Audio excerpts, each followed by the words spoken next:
All right. Good morning, everyone. Happy to be meeting today, which is Monday, January the 24th at 8 a.m. And this is the task force subcommittee on data. And so we have our agenda set for today. To start off, Mr. Vogel, if you could please do roll call. Certainly, Madam Chair. Ms. Evans? Here. Mr. Kammer? Present. Ms. Matson? Here. Representative Mueller? Present. Thank you. Ms. Robertis? Ms. Robertis? Ms. Williamson? Present. All right, Madam Chair, 5 of the 6 members are present. A quorum is present. All right, fantastic. Thank you for that. All righty. Excuse me. So as we get started here, my apologies. Oh, Oh, that's what the issue is. I don't have on my glasses. All right, so, pardon me. Monday morning.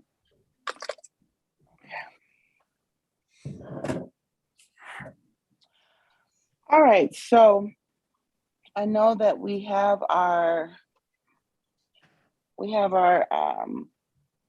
adoption of the previous meeting minutes. And so if you all have had the opportunity to go over them and there's no corrections needed, we can go ahead. I can move to adopt the previous meeting minutes. All are in favor of that. All right. And so I know that we have a total of 3 data sets that DHS has received.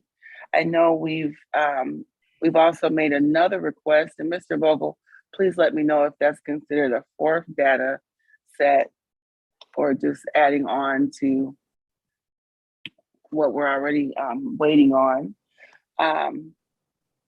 Is that right, Mr. Vogel? That's just added on to one of the 2nd or 3rd set. Madam Chair, as far as I recall, we've turned in 3 written requests to DHS so far throughout the subcommittee. There was that initial request on the 20th of December. That was the essentially really large one based on those notes from earlier task force meetings. Then there was that request turned in on the 10th of January, or shortly afterwards. But that was the one on the timeliness of the background study process. And then finally, there was the request placed last week after the 18th on essentially asking for a disaggregation of data specifically for the set-aside process, along with some other miscellaneous requests. So as far as I'm aware, those are the 3 requests that have been turned into DHS so far. Thank you for that clarification. So therefore, with the miscellaneous, that would include Member Matson's wonderful insight in regards to the process. That was yes, Madam Chair.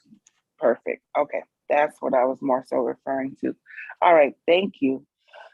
So with that being said, we were able to, Mr.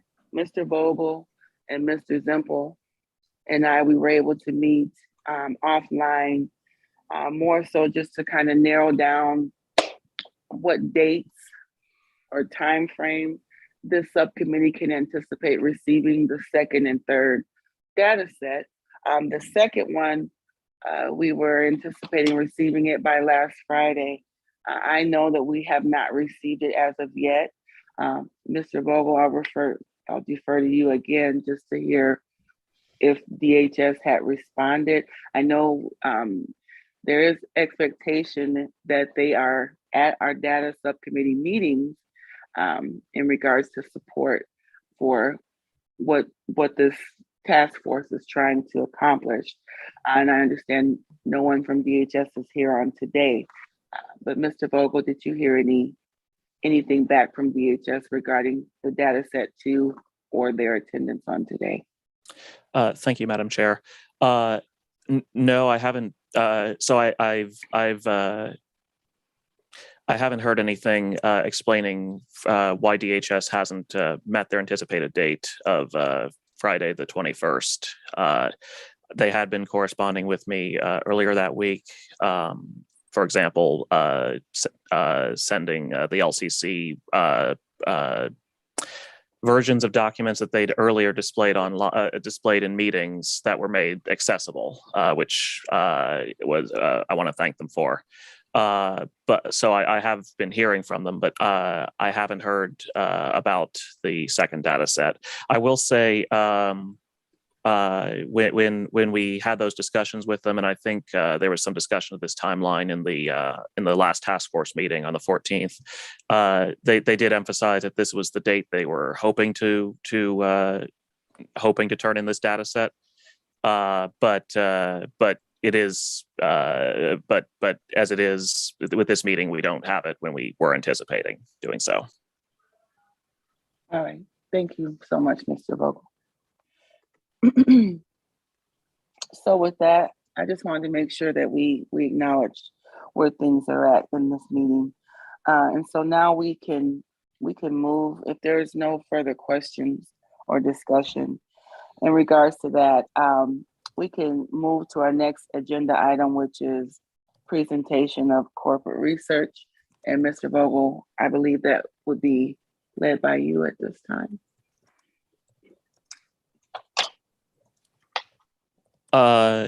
Madam Chair, I think you might have the remedies subcommittee agenda in front of you, actually. Oh, do I? If you'd like, I goodness. could talk off the cuff about what I'm going to talk about in that one, but okay. but we're all working together. Yeah, that would be interesting to hear. Certainly, Madam My Chair. apologies. So a little bit of a preview then. In a couple of hours, I'm going to be briefly updating the remedies subcommittee on the research I'm conducting for them, which is essentially comparative research, looking at how other states handle their human services background studies. And specifically, I was going to briefly discuss my research into Wisconsin and Iowa. To sum it up, Wisconsin has some permanent disqualifications in their statutes for certain convictions. Convictions is the operative word, so I would assume it's not a preponderance of evidence standard as we use here. But they're I don't think they have a Department of Human Services, but their equivalent of our Department of Human Services then has the discretion to examine cases and essentially issue what we'd call set-asides or variances. Meanwhile, Iowa essentially gives their Department of Human Services discretion from the start to examine cases to determine risk of harm. Now, I should note, them having that discretion doesn't necessarily mean that they, will choose to exercise it or not. But just reading the statute, Iowa differs from us in that way. That's essentially what I've got, and I suppose you'll hear that again in a couple of hours, Chair Williamson.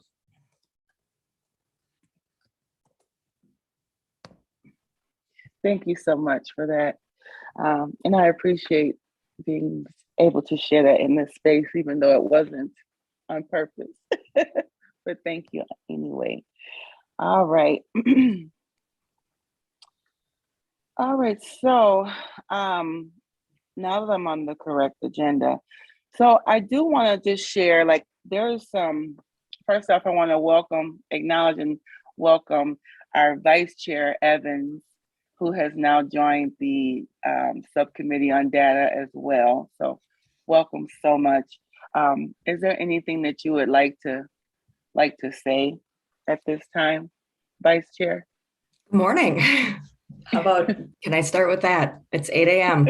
I mean, I know you talked about corporate data, and so I can give a little bit of update on that. I've been doing my thing. I'm a bit of a hustler. And so I called and talked to a couple of my friends. So Bridges is an organization, they have 1,300 employees across the state that they work with caddy waivers. And so they're gonna get a hold of their HR department and just get as much data as they have. And I can give you guys, here's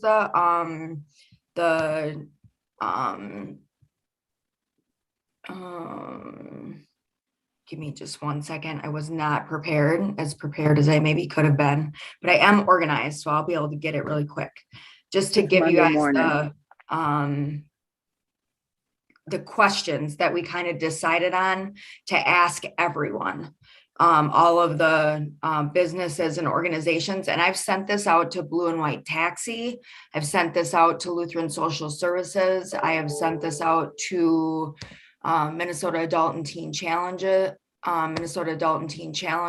just to and I sent this out to March, who is the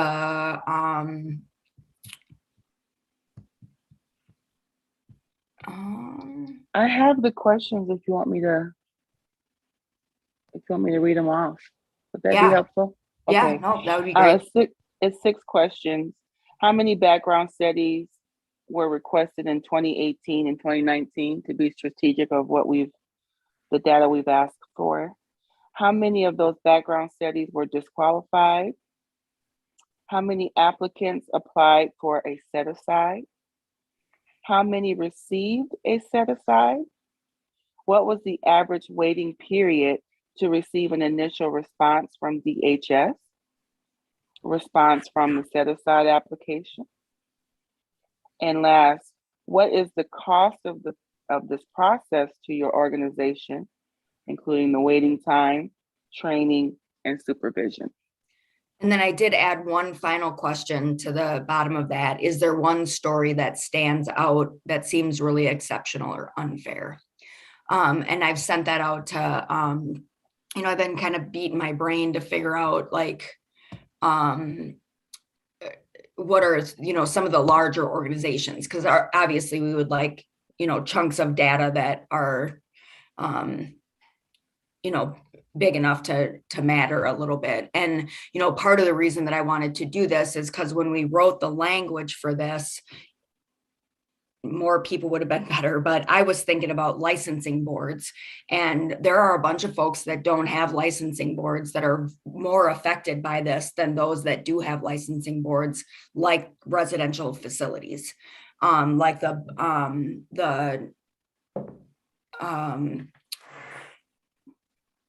like your folks, Nicole, like the nursing homes and some of those associations and stuff, like they're not like licensed per se, but they have when you look at the first chunk of data that we got, they're the provider group.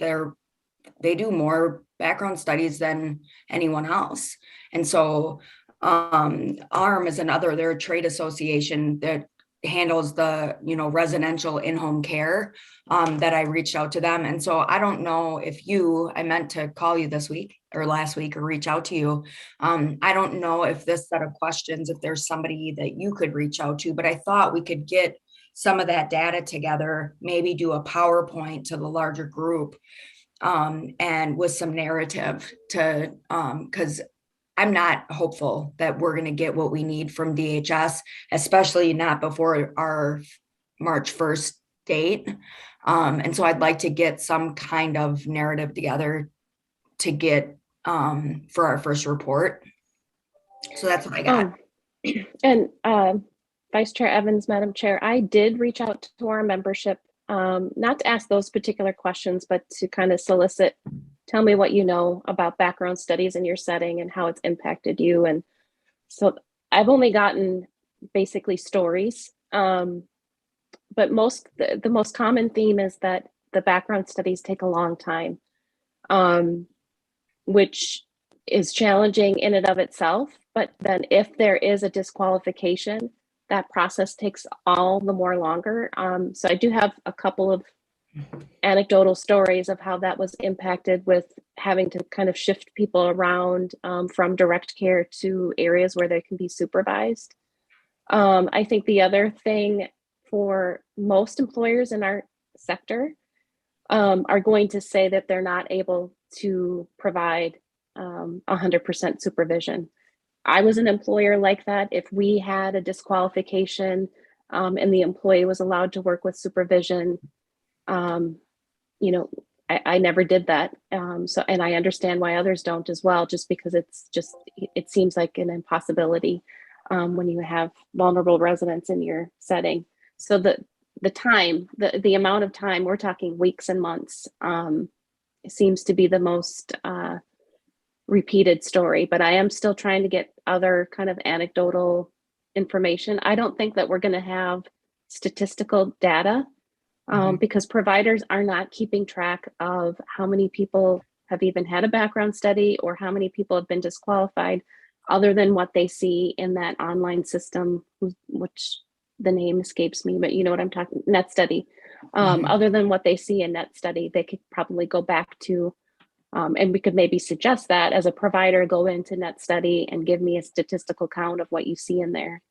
But other than that, like once they submit a background study, they're moving on. I think the other cost is if it takes so long, then the person leaves. Yep. The person just, the potential candidate is just no longer an employee or no longer a potential employee because they get employment elsewhere.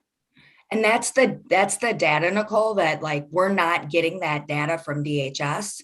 And so if the providers would be willing to go into the Net Study and look that data up, that's basically what I'm asking them to do, because we're not getting, DHS is not doing that for us. And so having each of the bigger providers go in and do that, we would at least have some and with the narrative to go along with it. And actually, you know, they have done part of that. They have gone in and told us how many people were disqualified. The pieces we haven't gotten is how many set asides, and so they've done a part of it, but not all of it. And I think doing it along with like along with the narrative, like having this narrative to go along with it, and then what is the impact that that's having on business. And that's the point that I think is going to be really important, is the workforce, right? And having that, not this broken up pieces of data, but this narrative coming from business is really going to be our ticket to getting our point across, especially for this first. I mean, the longer game is all of it together, researched out and all that stuff. But I think for this first piece, this is going to be the way to do it for our first report. I think the other thing is the like you put business in the intersection of knowing what these impacts are and how to disseminate this information to an employee, which is a huge burden. If you're not an informed employer, how do you know how to counsel this person? How do you know what to do, what's right? How do you know what to do, what's right by your business, but also right by this individual? And I think that story, like, you know, as an employer, when I was in that space, that was challenging. It was challenging when you desperately wanted someone to work for you, but then also really didn't, you know, necessarily have the wherewithal to advocate on their behalf because you had your own business to take care of, or even know, you know, where to send them. So I think that's another story. And we're as in this space, we're often that point of contact, right? We're the only person that this individual is connecting with. And if they just don't pick up the phone and call the number that's on their disqualification, you're the only person that they've connected with to tell them that they're disqualified. Mm-hmm. Yeah. other than the letters that get sent.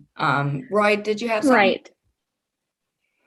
Yeah, just two questions. Will this set of questions be in our minutes so that we have access to them? And then second, is it okay for us to continue to reach out to other organizations? And particularly to you, Vice Chair Evans, my discipline is, I believe, closely linked to your discipline. So I'd have access to treatment centers and so forth. So how many, I don't want to overrepresent treatment centers, but just wanted to get your thoughts on that. So what I did to overrepresent treatment centers, because it's what we do, is That's okay. it's gonna go out in the next March survey. Got it. So Okay. John Magnuson's gonna send it out in the Innovation Center survey. I think it's gonna go out today. Got it. So it's gonna go out to everybody, but if you know somebody specifically that you want to send it out to, I can just email you the questions. Yeah, just as I've been visiting with treatment programs that host our interns and so forth, I've been just chatting with them informally. And some are like, I have a lot to say. Cool. And I'm like, so I might reach out and just encourage them to make sure they fill out the March survey and so forth. So, yeah. Yep. Will, do you want to send that to Roy, or you want me to? I can, Ms. Evans. Okay. I was jotting notes, but I don't have them verbatim. So I'd love to have same questions. So. I'm going to email them to Representative Mueller right now. So I'll just throw you into the email as well. Thank you very much. So I got it, Will. Thanks, Ms. Evans. Madam Chair, if I might interject briefly, just as a clarification. Sorry, Tashonda. No, this is fine. I just wanted to clarify, obviously, I'm not here from DHS and I can't speak for them, but based on the conversations we've had with them, they anticipated a second and third data set in addition to the one they've already delivered. The second data set was the one that they were hoping to get to us by Friday. And the third data set approximately 2 weeks after that. And I just want to clarify, my understanding is the content of those data sets is going to be answering the request for data that the subcommittee put in on the 20th of December. So there are those other 2 data requests, and the one from last week, the week of the 18th, is the one that's asking them for data specifically about the set aside process. So I just want to say that they've had about a week to chew that over so far, and I have no idea where they are on that. They've just discussed their timeline on answering the request from, at this point, about a month ago. So just in terms of managing expectations, that's potentially a conversation to have with them in the future when they anticipate answering those other data requests. But that's actually a fairly recent request from their perspective. I mean, well, And we don't. that's a great. Sorry, go ahead, Yeah. Tashonda. Actually, go ahead. Well, the fact that we don't know what they're working on is another thing that is tough for me. Like the fact, why don't we know what data set they're working on right now? And the fact that when we ask that we don't get answers is frustrating to me. Like, we should know what data set that we can be expecting next so that we can, and I'm not going to harp on them right now, like that's not effective use of our time, but like we should be able to know like the next data set that we're going to get is X so that we can use be thinking about what the next work that we can be doing. Because when I talk to Representative Edelson, who's like, Gina, what can we show? What can we prove so that we can get some bills in, so that we can talk about, we have a workforce shortage right now that's killing business. So what can we show so that we can get some work done, right? And the reality of it is we don't even know what we're going to get next so that we can crunch numbers. Roy seems to be wanting, to look at some numbers and the data set that we have is so arbitrary because we don't even have the next set of numbers about set asides, which I'm really hoping is the next set of numbers that we get, because we have the disqualifications, which is great, but I'm sure those disqualifications are going to line up with our criminal system, right? Our criminal justice system. But that's not the background, or it's not the set asides, right? That's where the if we're going to look at discrimination, for instance, that's where that information is really going to come in. But this first set of numbers is just how many disqualifications were done. And that's going to be according to the legislation that DHS has been given, right? They're doing what they've been legislated to do for the most part because of the 245C. And so anyways, it would be nice to know what's coming so that we can plan for next steps. Yeah. Which when you asked, well, he kind of hemmed and hawed, right? Ms. Evans, Chair Williamson, are you referring to the conversation we had with Chris Zempel? I think, God, was that last week or the week before? I'm sorry. I believe Vice Chair is referring to our most recent task force meeting. That our okay. Full task force, yeah.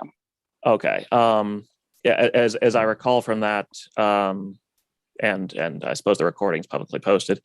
As I recall from that, and the previous meeting we had offline, Mr. Zempel has been pretty open about their anticipated timeline for these second and third data sets. Anticipated is the operative word because, for instance, they were hoping to have the second data set done by Friday, and it's my understanding that he's been saying that those second and third data sets will be responding to the data request on the 20th of December. But so it hasn't really come up. The timeline for answering the second and third requests that the subcommittees placed hasn't really come up in those conversations that I recall. That's definitely, I can make a note to bring that up the next time that any of us meet with Mr. Zempel. But I just want to clarify that I'd say he's been willing to offer a timeline for these data sets that apparently are being actively worked on over at DHS, and it's an anticipated timeline since we're now a couple of days past when they were anticipating having that second data set, but it is at least a firm date to critique, if you see what I mean. But not what's in them, but not what they're pulling. But not what's in them. That's definitely fair. Yeah. Yes. So I know I just want to reiterate in this space. Chair Williamson, Representative Muller's got her hand up. I know you can't see them. Yeah, if you have your hand up, I want to just repeat. If your hand is up and I don't call you, please come on, unmute yourself and speak. My apologies. No worries. Thank you, Madam Chair. I just wanted to say that I'm happy to reach out to Chris and ask what the status is of that data that we thought might be coming on Friday, and then also ask specifically which data set they're working on right now for that release. So I'm happy to make that connection today. I think that would be good. Representative, that would be helpful. That would definitely be helpful. I just want to reiterate in this space that the initial first and second data sets, the requests were made verbal in our November task force meeting, where, and I did ask the question if DHS had the list, because it was verbalized from the full membership, and then Mr. Zempel had confirmed that. So it was gathered in November, and Mr. Zempel had confirmed at our December meeting that they had received the list of the data that we've requested. And then in January, when we had our first subcommittee on data meeting, then it was only one item that they had made mentions, where they did say that they want us to put it in writing and give a written request, which we did so. So realistically, I should say, DHS has been made aware of requests that this subcommittee is looking for since November. So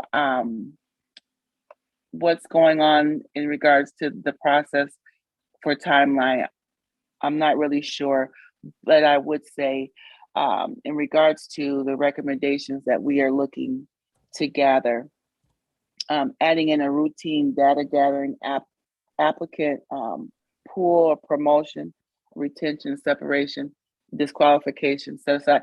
It seems to be that there isn't a formalized data gathering system that they have, or it's just a lack of infrastructure assessment in regards to the department. Because it seems as though pulling this data is a hardship for them. So being able to set a procedure in regards to how they're gathering the data, and then being able to provide the data when requested would be very, very strategic. Also, just looking at and this is just facts. The department, when you look at like affirmative actions, 80% white men. So even just looking at when we're talking about workforce, even amongst the department itself, there's plenty of quality candidates that can be employed and be able to take these deeper dives in regards to persons that are prospects for jobs, and being able to look through, what the story is. Also, just citizen oversight, just having some type of an oversight to be able to be a middle ground, if you will, especially with this data being so hard to get a hold of, or being so long for DHS to respond to employers in regards to those background checks. I mean, this isn't rocket science, but for some reason, it seems to be a difficult request, just because of, what we've already stated. And, in addition to providing reasons for the disqualification records and review, it's speeding up the appeal process. I know we're trying to be strategic and focusing on a workforce initially, but even, with emergency foster care, lowering requirements, there could be requirements lower just abroad with the workforce requirements. There's a lot here that needs to be changed. And again, I'll say the data really brings to light what has been apparent. So it's very important that we have that. So again, Representative, you reaching out, our representatives, I know Vice Chair Evans has had correspondence with authors of the bill, of even the creation of this task force. I think that's going to be very important. And Mr. Vogel, if you could just correct me if I'm wrong here. What I understand in regards to that recent discrimination policy presentation that was offered to us members on behalf of the LCC, is there something that can be done in regards to given like a grievance of what we're experiencing here on behalf of this task force, with the support that we're supposed to have from DHS, but we're not receiving for whatever reason, or even having the respect of getting an explanation of why they're not able to follow through with what they're even stating.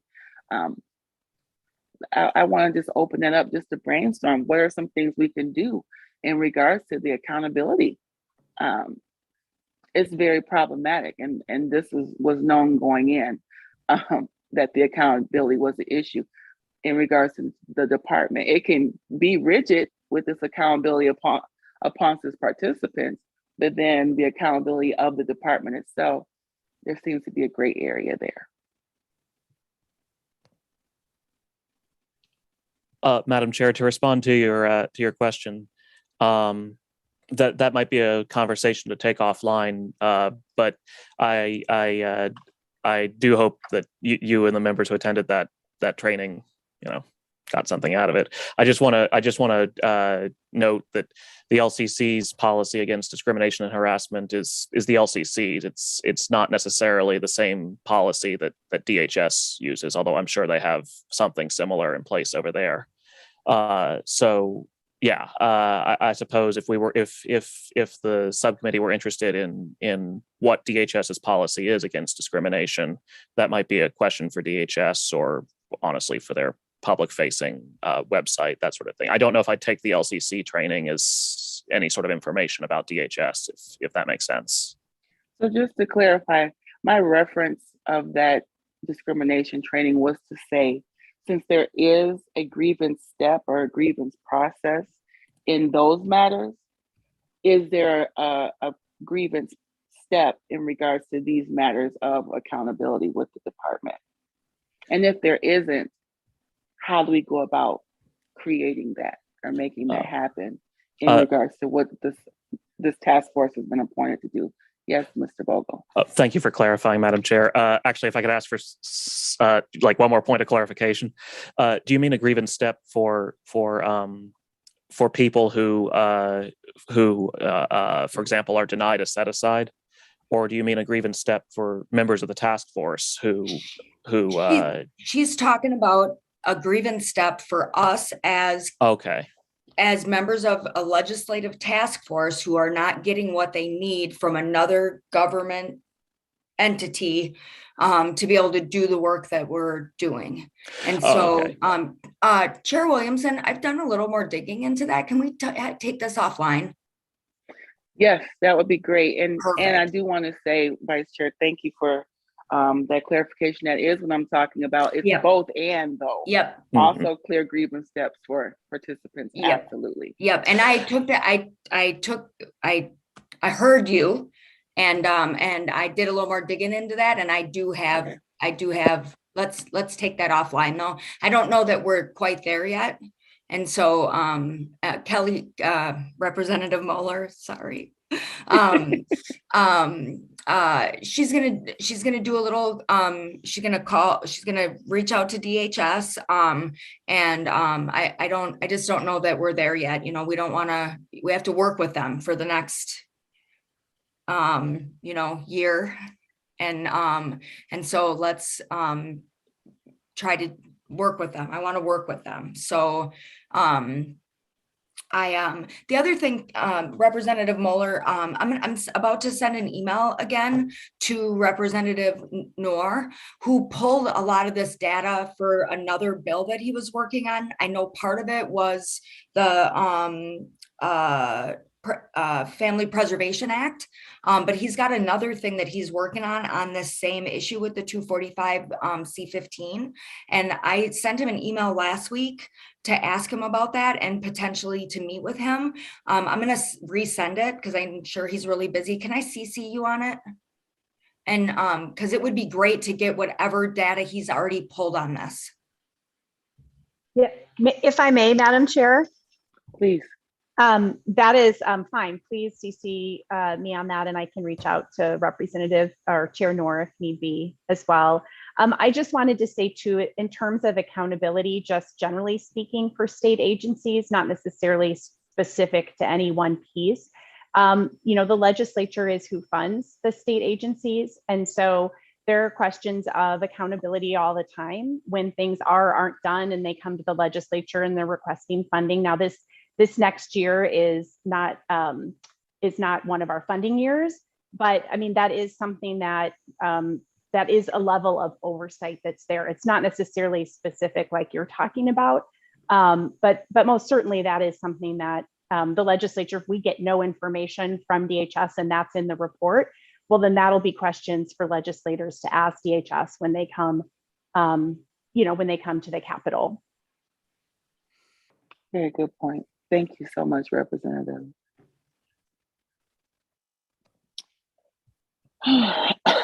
And yes, it's about being strategic. I just want to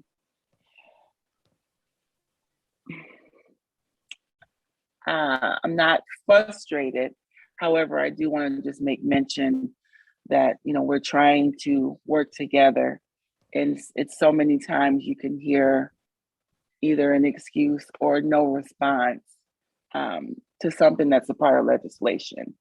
And so that's very problematic, you know, very much so. Madam Chair, please.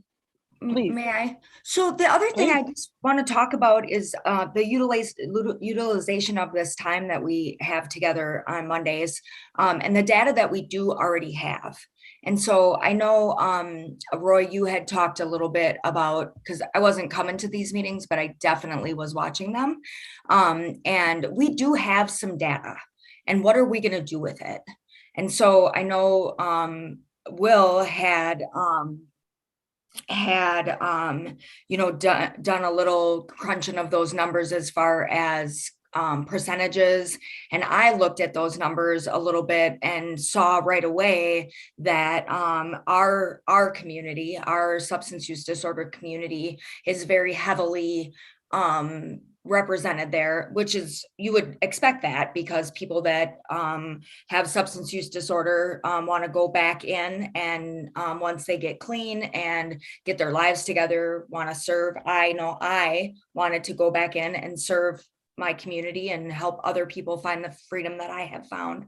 And so, you know, our author, our House author, asked me point blank, what do we know? What can we show? That was what she said. What do we know? What can we show? And not that we probably can get anything in this legislative session, but it really got me thinking about the time we're spending here in this data subcommittee. And like, yes, we're waiting on data, and yes, we're getting creative about, you know, what other ways we can kind of pull some data in, some stories, some narrative, but we have data. And while we're waiting on next data sets, like, what can we do with the data that we already have?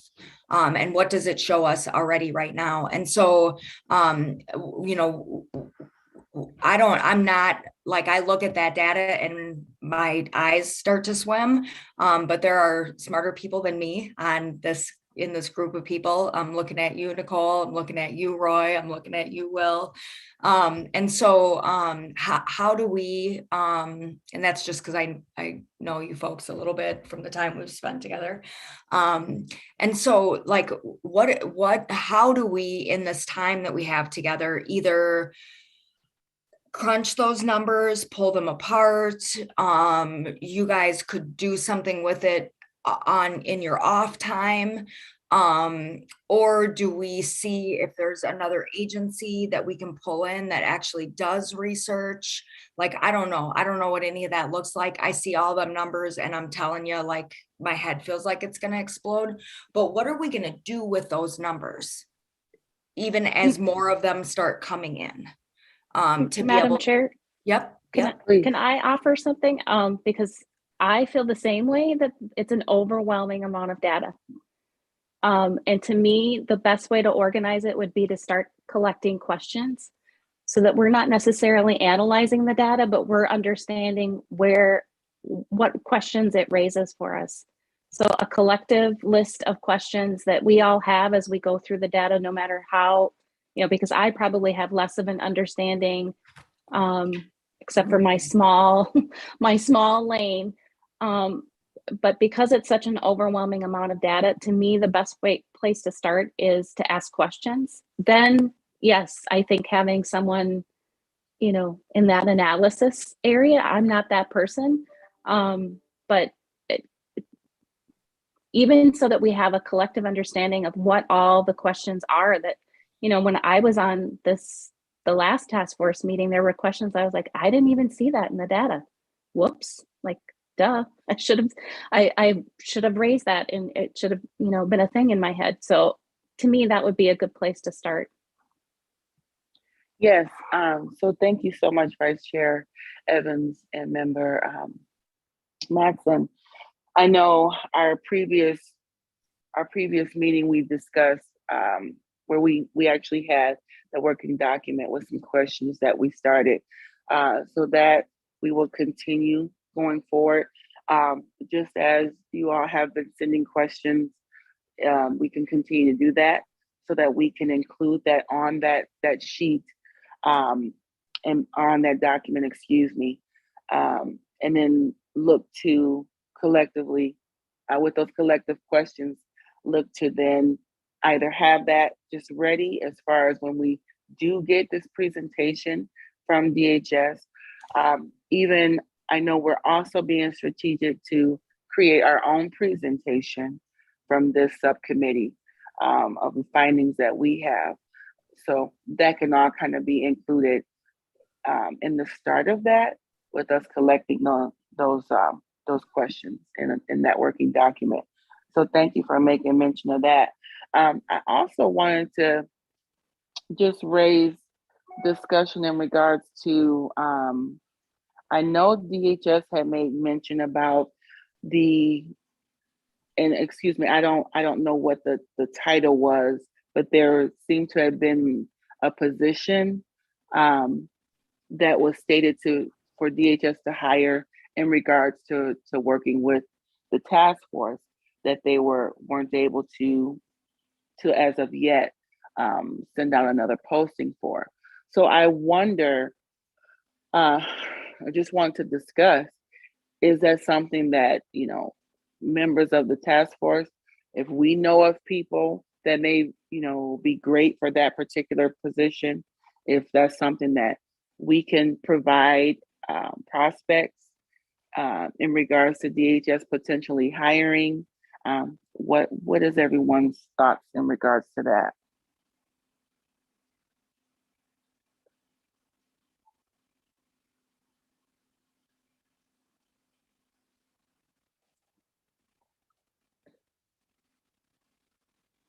Like, is that something that we could do, even to? My thought is that I kind of agree with them that the labor market is really intense, and finding someone to work a part-time temporary job would be difficult. I think they might have more success at reallocating internal resources with an existing person, which I kind of heard them say that they had like everybody pitch in and help type thing, that was their plan. I don't know if there's a way that they could use that funding to reallocate somebody that they already have. But I kind of agree with them that finding someone to work a part-time temporary job when there's, thousands of other opportunities for permanent, positions could be a challenge.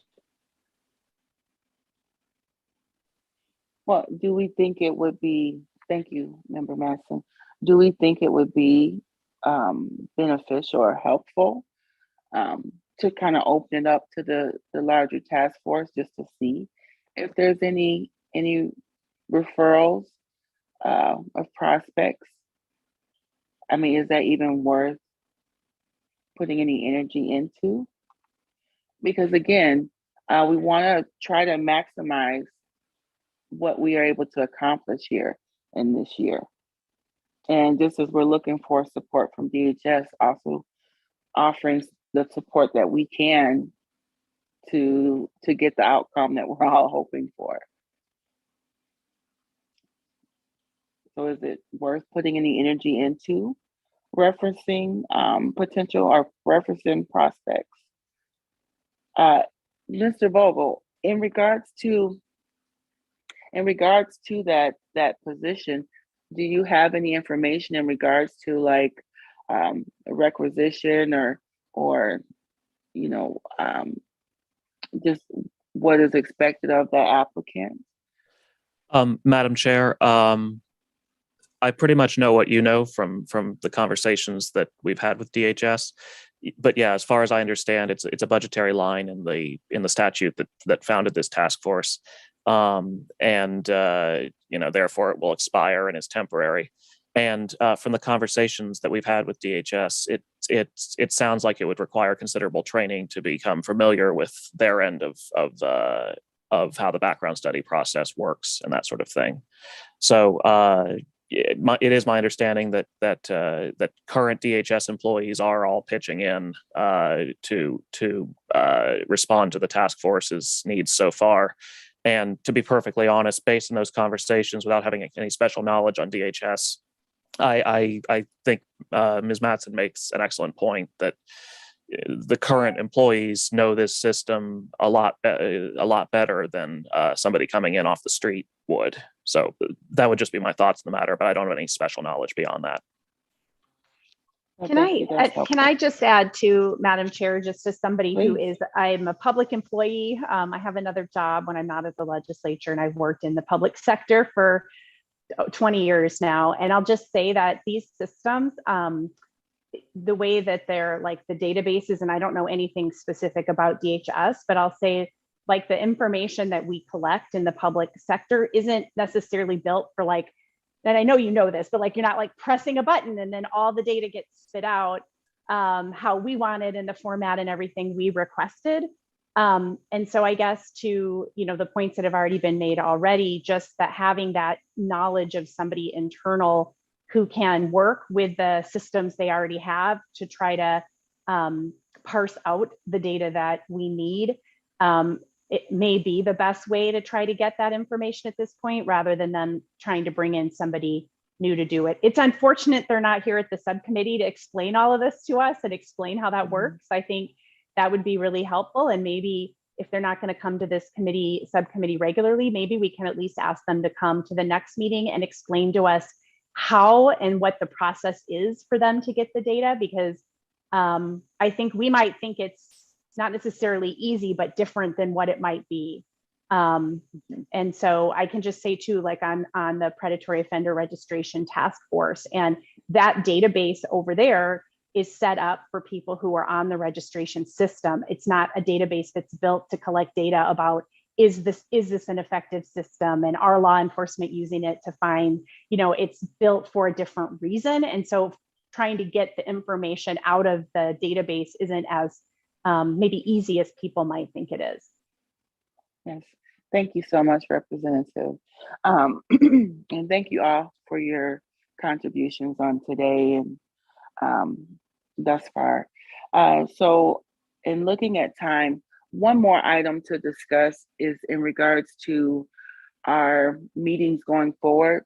We were strategic in meeting weekly just in preparation for session start. And so being that is, it will be happening very soon here, I want to see if we're wanting to continue to meet weekly, if we want to look to meet, I think at minimum would be bi-monthly, excuse me. And I know with member Roberta's, that 8 to 8:30 is pretty much the time that she has available in the mornings, and that's any day of the week, because I know it was kind of raised about potentially changing it to Tuesdays. So just wanted to just quickly discuss how everyone is feeling in regards to our meetings going forward. Do we just keep it at the weekly for now and then look to discuss changing the times at a latter meeting? What are your thoughts? Jolene actually has a meeting every day at 8:30. They meet, their leadership team meets every day at 8:30. And so she would actually like to move it so that she could be at the entire meeting. So I was texting with her this morning. So just so you know, that's her input on it. So maybe what we can do is just at a later meeting. Mr. Vogel, when is our next meeting scheduled? Madam Chair, it's scheduled for next Monday, the 31st of January at 8 a.m. And just to offer my services, if you'd like to take any sort of scheduling offline, I can definitely send out a doodle poll or something. I may be jumping the gun off. Yeah, well, that actually is good, because where I was going is maybe we can just table this, if you will, for our next meeting when Member Robertus is here and can weigh in. And I think we could also be a little more proactive too, in regards to potentially sending out a poll. So yeah, let's meet offline about that. Just because I just want to make sure that I'm duteous in regards to what everyone is able to do as session is getting ready to start. So, all right. Well, if all minds are clear, we can move to adjourn. Was there anything else that anyone? I just want to make sure there's no hands up. All right. So great to see you all this morning. And so, yep, feel free to reach out to me at any time, and we can